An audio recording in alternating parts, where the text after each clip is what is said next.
Kaya, this coalition, if you cannot approach me, you approach Mike Defensor, you approach Bebot Alvarez, you, the congressman, I'm talking to you, if you want to defect, akala ko tatapusin pa yung kanta eh. Sige, upo lang kayo, relax lang.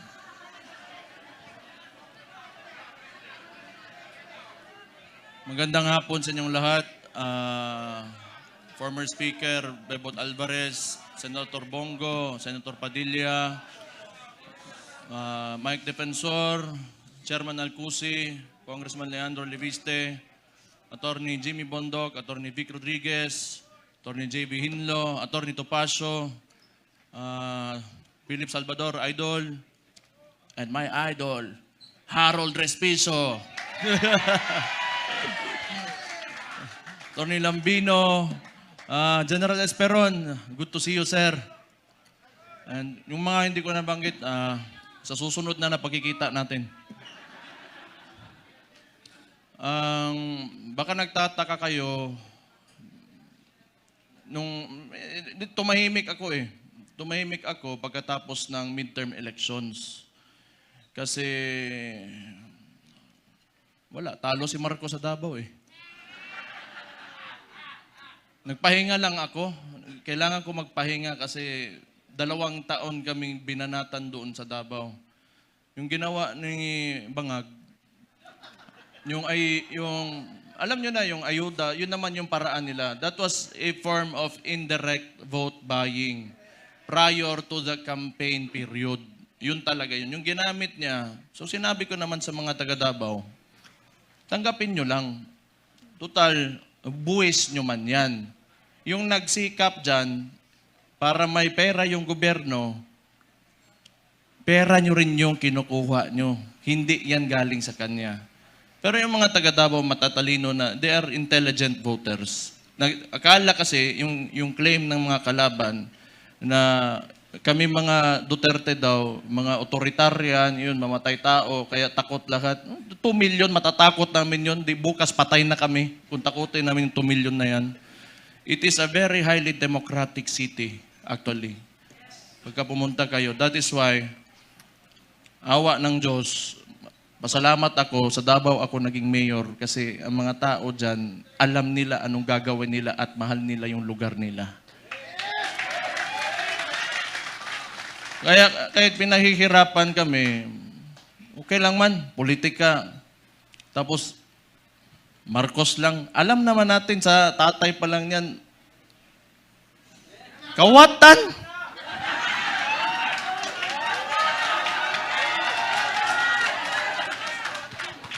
Hindi, kasi ganito yon.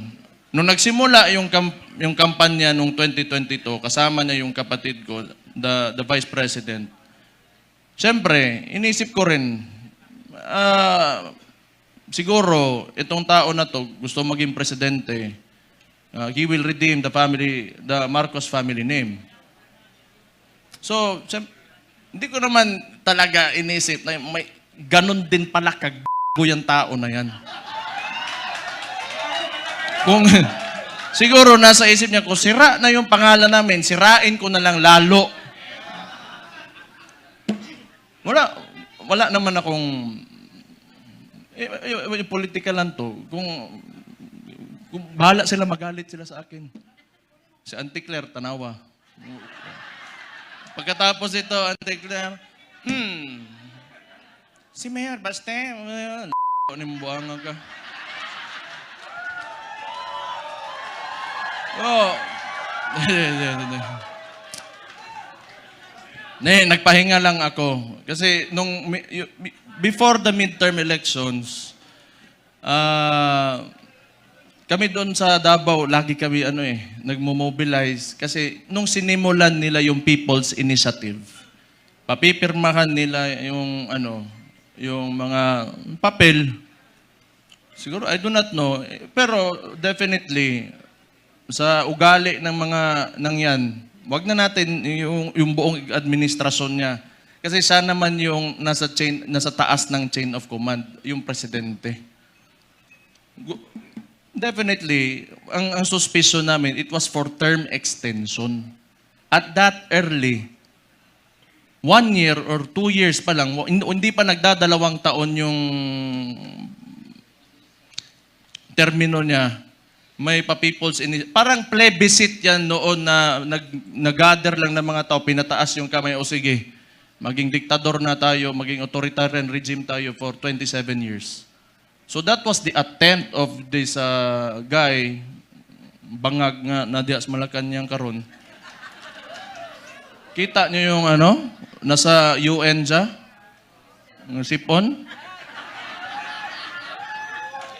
May chat GPT na ngayon. Hindi ko naman sinasabi kasi makukulong ako, tapos kakasuhan ako. Pero tingnan na lang, what are the causes of cocaine? Tingnan yung chat GPT. How it will affect your nasal cavity. May cellphone na kayo lahat. Wala. Swindler. He is a swindler. Yung ginawa sa atin, kaya nga naniniwala tayo, kasi akala natin itutuloy niya. Ganito lang naman tayo, kaya nandito tayo lahat ngayon. Kayo. Marami tayong parallel groups.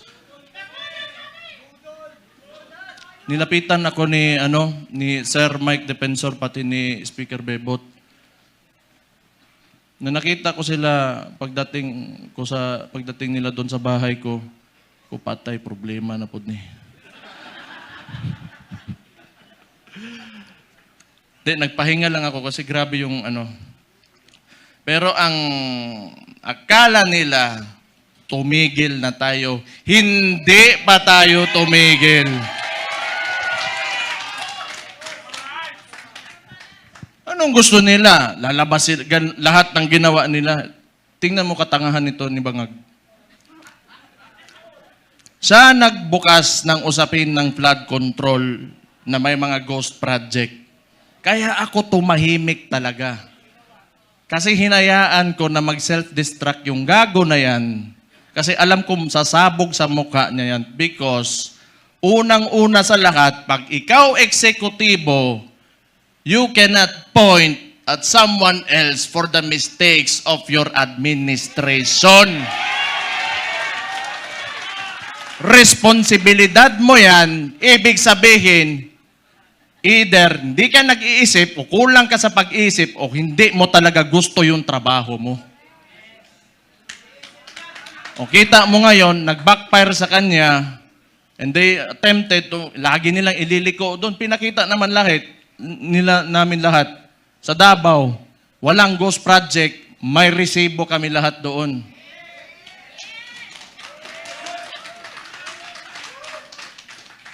Tingnan nyo, anong resulta ng ginawa nila? Kasi tinawag na natin yan, yung 2024 is the most corrupt budget or the 2025, yung sinabi ni Sid Ungab nung panahon. Hindi, lahat yan kasi siya yung nakaupo eh. The most corrupt. Bakit di sila makakilos ngayon na tumaas yung presyo ng langis? Walang pera. Bakit di nila kayang babaan yung VAT, yung panawagan ni Leandro Libiste? Di nila kaya kasi wala nang silang nanakawin pa.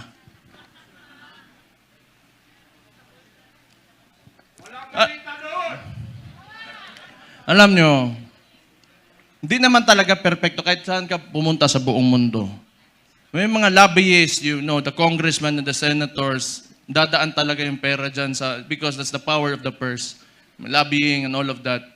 Pero the estimated loss to corruption, umaabot na sa trillion. It doesn't make sense anymore. Saan mo pa gagastusin yung pera na yan kung nasa bulsa mo yan?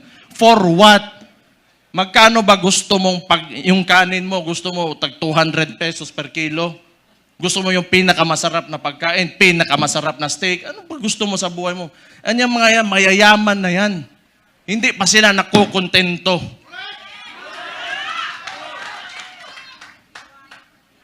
Hindi na lang maawa ba? Kita nyo yung mga matatanda na nagmamalingke sa umaga, magdadala ng bayong, tapos pahihirapan mo pa, ngayon tumataas presyo ng lahat. Hindi siya nakatingin sa pangkaraniwang Pilipino, ano ang buhay ng Pilipino. Ang tapos, itong na to, patay na buguan eh. Gusto ko man yan, pag inita nila ako, para ano naman, nagpahinga lang ako. Balik na naman tayo, patay na naman sila sa atin.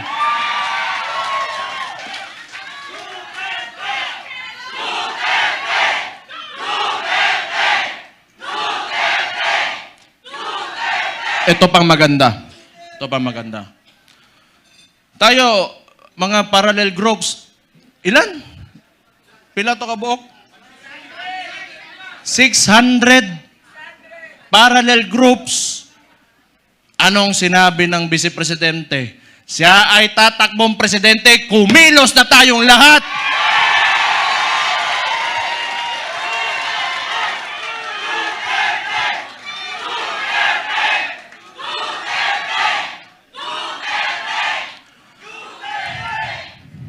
Ang gusto ng, eto ano ko lang, tingin ko lang naman ito kasi hindi ko rin naman talaga mahulaan kung ano na sa isip ng kapatid ko. Tayo, tama yung sinabi ni Rob Rances kanina, may galit tayo. Galit na, lahat tayo galit dito. Kaya nga tayo nagtipon-tipon kasi gusto natin na may pagbabago na nangyari. Kasi yung pagbabago na yon, kinuha ni Bongbong Marcos, nandun na sana tayo. Balik lang tayo kung ano yung plataforma. Ito ha. Noong 2016, si former President, si Roddy Duterte, yung tatay ko, sa survey, 7%, 15, 18. Ano plataforma niya? Dalawa lang. Very simple. But it reflected the sentiments of the people. Yung masa, drugs and corruption. Anong binalik ni BBM ngayon? Drugs and corruption.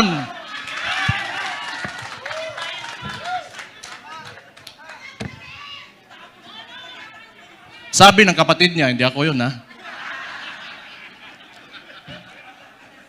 O safe na ba ako, attorney? Sabi ng kapatid niya hindi ako nagsabi nun di ba? Addict daw yung kapatid niya, ang maulagi na ba?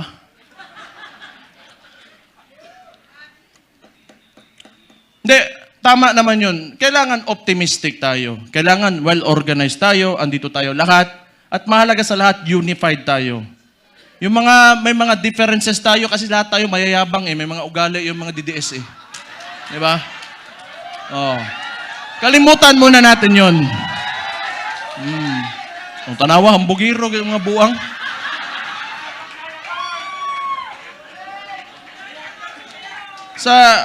Sa ngayon, kailangan organisado tayo. Kailangan kalimutan muna natin yung mga differences natin. Magkaisa tayo.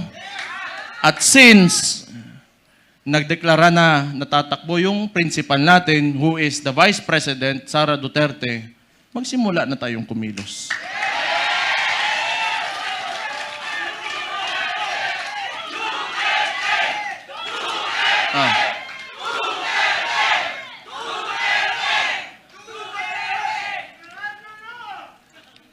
Una, hindi atin ang mainstream media. Yan ang pinakamalaking, pero wala naman di maniwala na sa kanila ngayon. Actually, if you are biased ka towards the article or the headline, you will support that headline. Yung ano lang, traditionally, sanay kasi yung Pilipino na, or yung, not really the Filipinos only, but the entire world, they look up to the mainstream media kasi yun yung historically, yun talaga yung ginagamit na source of information. But we all know na it can be manipulated.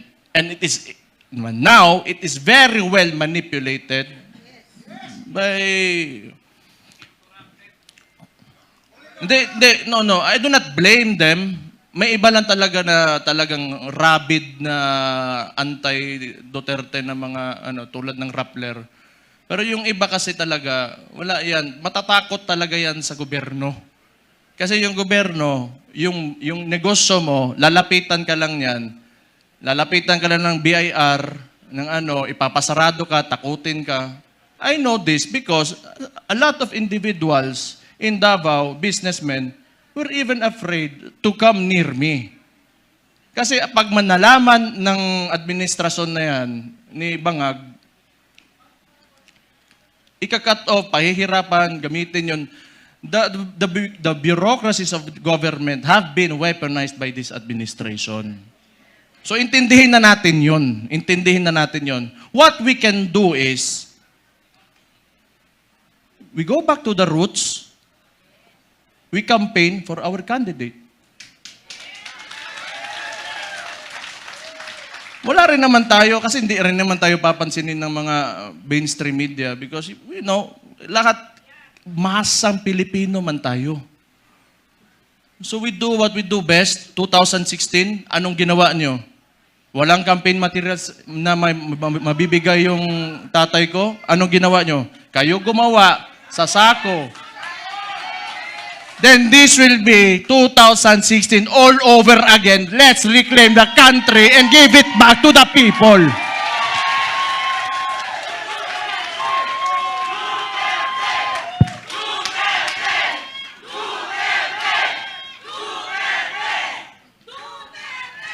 I just want to mention yung binanggit yung idol ko rin si Robin Hood Padilla kanina na totoo naman yung mga oligarko na yan.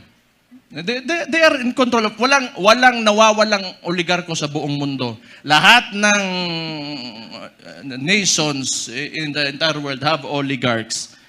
Ito lang naman talaga. Kontrolado ba ng mga oligarko yung namumuno ng bansa? Yun ang mahirap. Ang kailangan natin, they have to be separate so that yung leader of that country can protect the people from exploitation of these oligarchs. Kaya hanggang ngayon, ayaw pa rin nila sa amin dahil binangga yan, walang iba kundi si Rudy Duterte lang.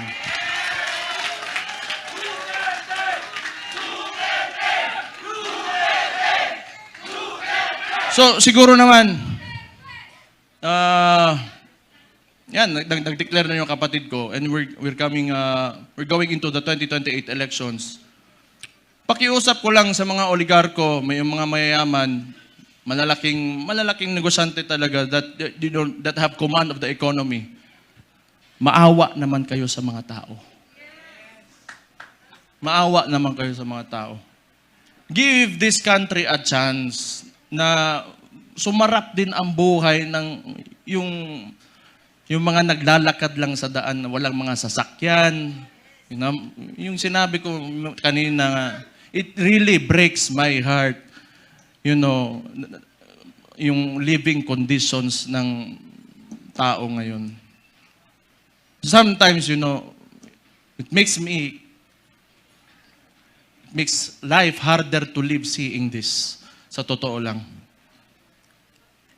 I am guilty because I have may bahay ako, sementado, nasa loob ng subdivision.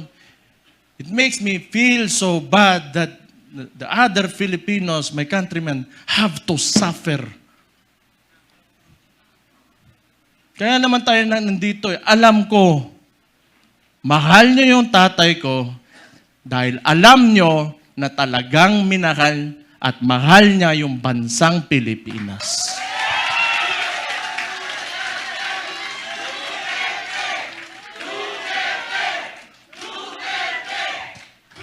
We have to, turn this around. We have to make this country turn around. Hindi pwedeng ganito. Andun na tayo. Alam ko, kahit yung tatay ko nasa Netherlands, binigay sa mga dayuhan. Alam ko nandito pa rin kayo kasi naniniwala kayo, pinakita ni Rudy Duterte na kaya pala natin angatin natin ang ating bansa. You know what? Kayong lahat mga Pilipino, Do not settle for this. You deserve better. You deserve better. Sinasabi ko sa inyo, you deserve better. Kaya, be optimistic, maniwala kayo na we can take our country through greater heights. Sinasabi ko sa inyo, alam nyo na eh. Kaya nga nandito kayo, naniniwala kayo. Just hold on to it. And someday, awa ng Diyos, talagang may Diyos talaga. And may hustisya talaga. Makakamit natin ang Pilipinas natin na pinapanaginip natin.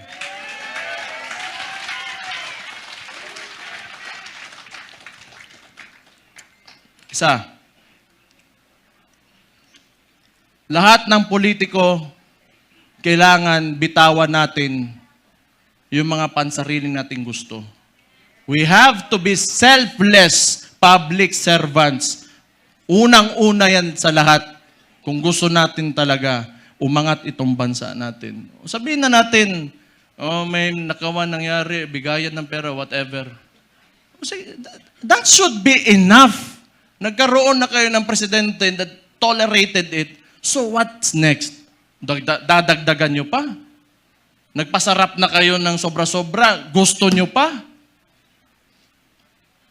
You know, kung swerte na kayo sa buhay, it's time you give back to the people.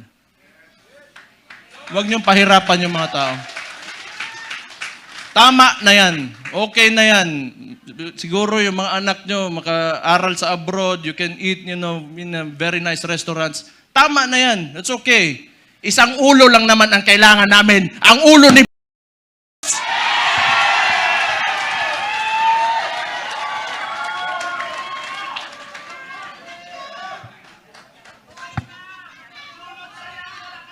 Kaya,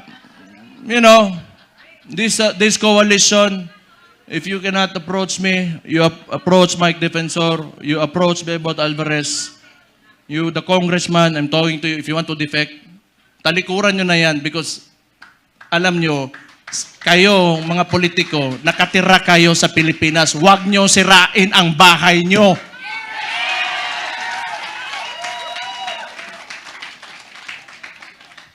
Tanawa, nasuko na po ko.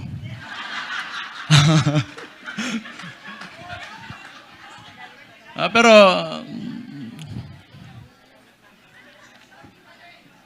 tama yon kasi si Martin, wala naman.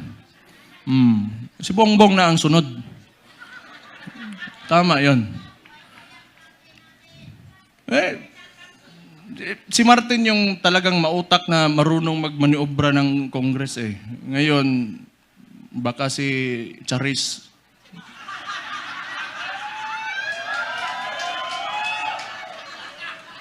Sino yun? Kilala niyo yun? Charis.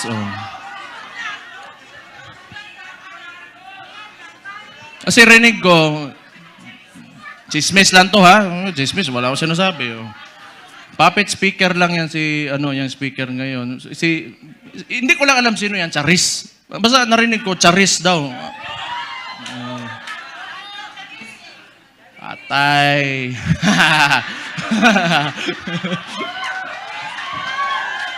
Hala mo diha. Basta ako, nagsalita na ako. Yun yung nasa puso ko, yun na nasa isipan ko. Kung maniwala kayo, okay. Hindi kayo maniwala, okay lang din. Kung hindi ko maniwala tayo dito lahat, nabangag talaga yung nasa taas, alam nyo na anong gawin nyo. Ilagay natin ang Vice Presidente sa 2028 na Pangulo natin.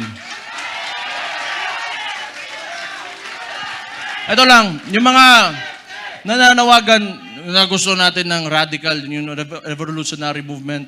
Gusto nyo? Sumama kayo kay Leandro Libiste. Pumunta kayo doon. Hindi, kilala ko yan noon pa. Kilala ko si Leandro. Pumunta yan ng Davao, nagbigay yan ng mga solar panel sa isang indigenous community doon sa Davao City. Matagal na. So, may yan sa CSR na ginawa doon. Kaya mabait yan na bata. Mas matanda ako ng konti eh. Mabait yan si Kong. Mabait yan. Kaya yan naging ganon. Kasi alam mo yung mga mababait na tao, pag ginalit mo, patay ka talaga. Mag-ingat kayo. Ayan pa, may isang isiraulo si Attorney Harold Respiso.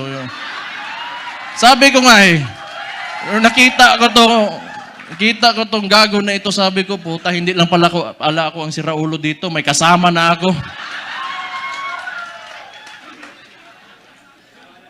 Wala yung isang Israulo din, si Kiko Barzaga. Pero I want to talk to the younger people in the cameras. Subaybayan niyo yung mga bata na yan, yung mga tao na yan. They are the future of Philippine politics. Sino ba namang siraulo na lalaban ng administrasyon, magiging opposition, lalo ng ganito kaabusado? You know, what seemed to me, yung ginawa nila sa tatay ko, was a state kidnapping. Yung mga bata na yan, di natatakot yan. We need people like them. We need people like them. May iba naman, diplomatic, parang si Senator Bongo. Okay yun. Hindi pwedeng lagi tayong galit lahat. Diba? Dapat may mabait din sa atin.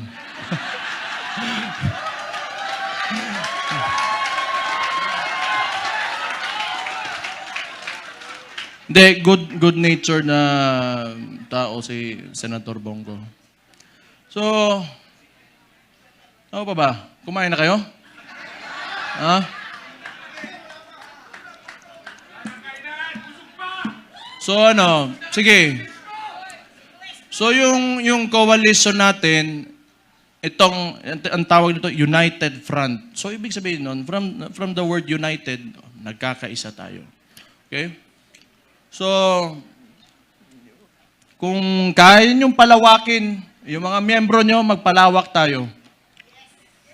Tapos yung mga sinasabi ng mainstream media, i-correct natin. Kasi binabalik nila lagi yung confidential funds ni VP Sara, and yet, sasabihin ko ulit, yung estimated loss to corruption in the Philippines right now, umaabot na sa trilyon. Trilyon against the 125 million na nakihirapan nga silang patunayan. Can you see how absurd that is?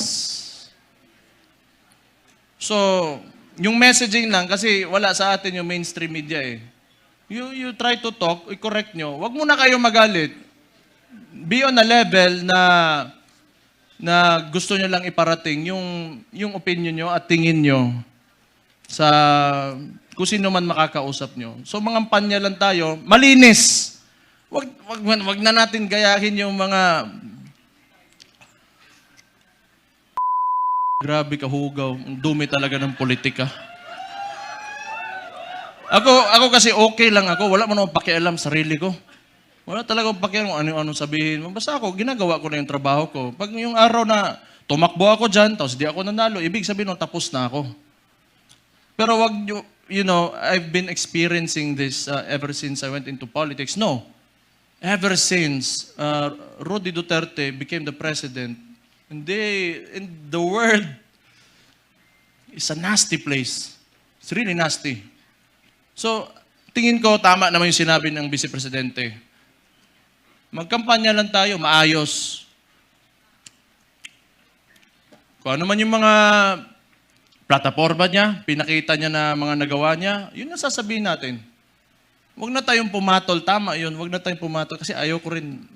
Ako na lang, gusto kansawanay man ng Claire. Ante-Claire. Masuko, magagalit na naman yan eh. Alam ko eh. Sasagot na naman yan. Buwang? Buwang.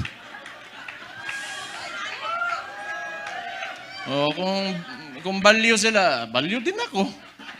Ganun lang naman. Pero alam mo, yung observation ko lang, this is only my observation. Mahirap yung mga tao nakaupo sa, in a seat of power, tapos ganun yung ugali, na mahilig manggipit at mga abuso ng mga maliliit na tao. Patay tayo dyan. Mahirap yan. Kaya ako rin, gusto ko yung nilalabanan ko, malaki rin naman. Para kung makukulong man ako, matatanggal ako sa pagka-mayor ngayon, o mamamatay man ako, at least worthwhile yung ginawa ko at para sa sambayan ng mga Pilipino. They only pick on people na kaya nila eh. They only pick on people na kaya nila. Pero, hindi nila kaya ang masang Pilipino. That will never happen. Hindi nila kaya yan.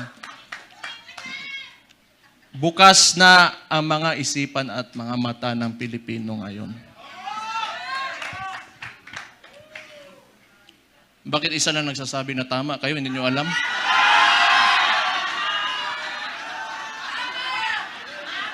Energy level 10 nga daw eh. Not following instructions.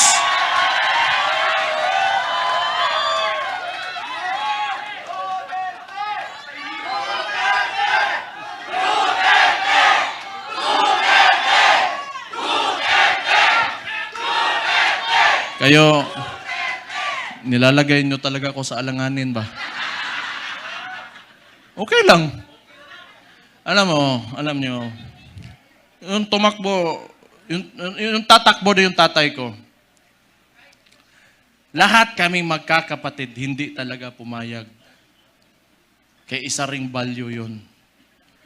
Kasi alam ko talaga, pagka nahamon yun, ibibigay niya talaga buhay niya para sa inyo.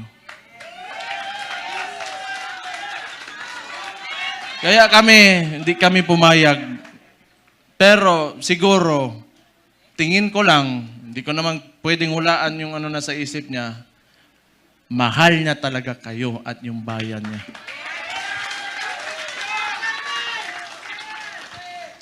Kaya ngayon, pagka pumupunta ako ng Netherlands doon sa detention unit, kinakausap ko,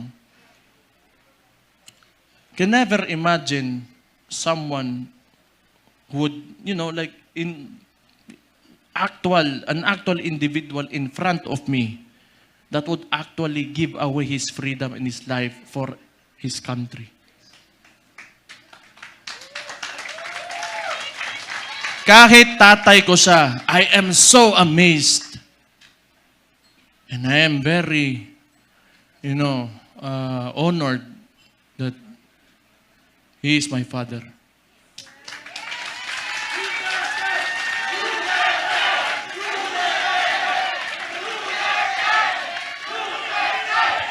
Saan oras? Saan oras, boy?